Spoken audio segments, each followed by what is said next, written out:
What's up, guys? Shay Stevens here, PDG number 77522, and today we're taking a look at the Rule of 35. Let's get to it.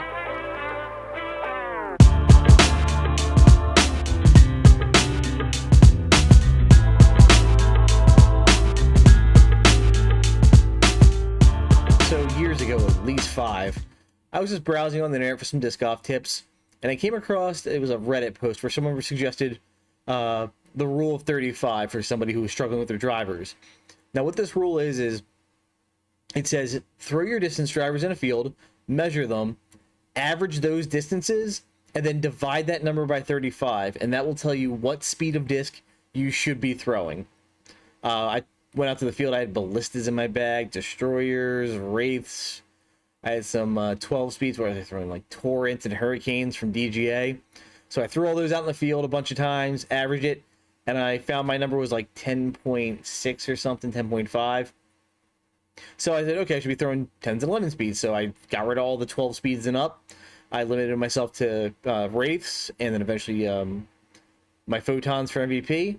And what I found was, yeah, even when I was doing that field work or that those throws in the field, I realized my big 13 speed drivers weren't really going that much further than the 11 speeds, and I had a lot more control with the 11s. So when I did get rid of those higher speed discs and cap myself at 11, I did find my game improved. I had better accuracy and better control and was getting all the distance I really could get.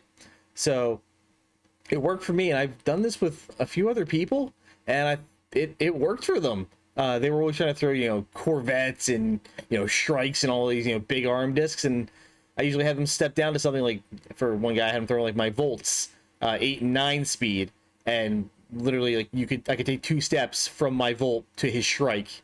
And, he had so much more control with a Volt instead of a, compared to a Shrike. So disking down has actually improved his game. So I wanted to just kind of revisit this rule. So, I kind of just right after work, you'll see I'm in my work pants and everything, just change my shoes and go. I could just grab 10 random drivers off of my rack, decide to head to the field and just throw them and see, 10 throws, what is my average number, and what speed of disc should I be throwing. So let's head out to the field and take a look. So we're at my local fields again.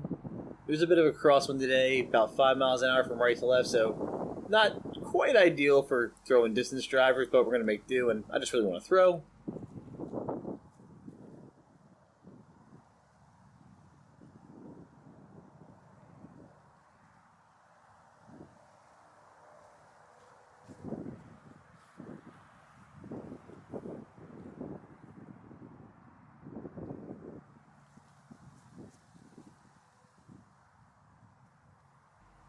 I was a little afraid of hitting that soccer net. Luckily, I did check up short while I had a little celebration.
I really tried to juice that photon and unfortunately just low runner, turn and burn into the ground.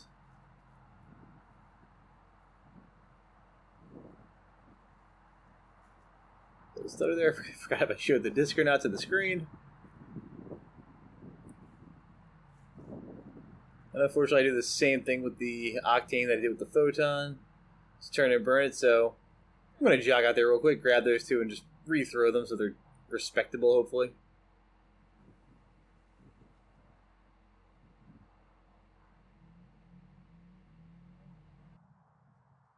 And I'm back.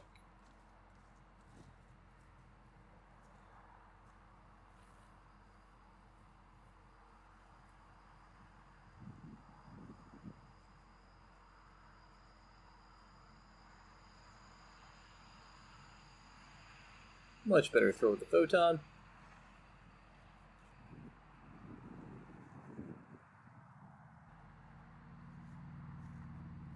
And you see the wind shear that thing right out of the air.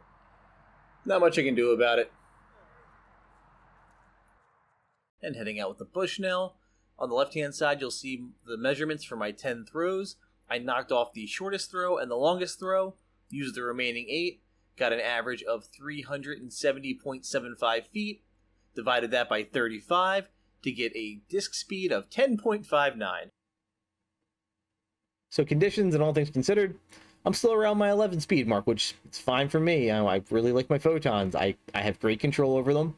Feel really confident in the distance I get with them, and I'm happy. I think the Octane was the only disc in that set I threw that wasn't an 11 speed. It was a 13, and I ended up turfing it, so I ended up pulling that one out of the equation, so it didn't really affect the data.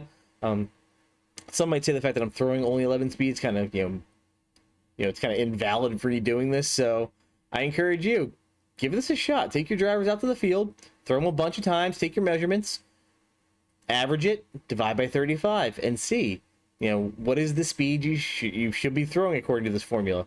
And then I challenge you, take all the discs out of your bag that are above that speed and play around and see, do you play better?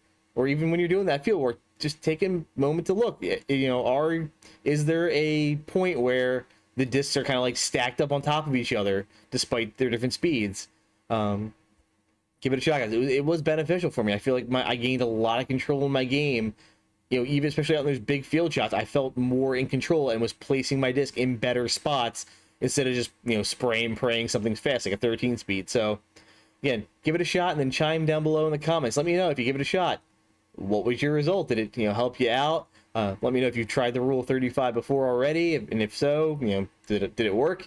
Hit me up on Facebook too. You can comment there. Let me know if you give this a shot. I'm just really curious to see. I want to get more people to give this a shot because, again, like I said, I don't know the origin of this formula. No one really explained the rationale. So I just kind of want to have more people try it and see, are they successful after giving it a shot. If you have any questions, reach out to me. I'll do my best to answer them. Take care. Thank you for watching this video on the Rule of 35. If you haven't already, please like the video and subscribe to the channel for more content like this and other disc golf content.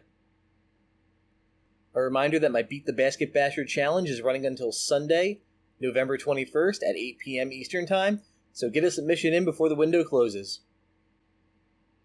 Lastly, thank you to my sponsor. For all your disc golf needs, check out Basket Bashers Disc Golf.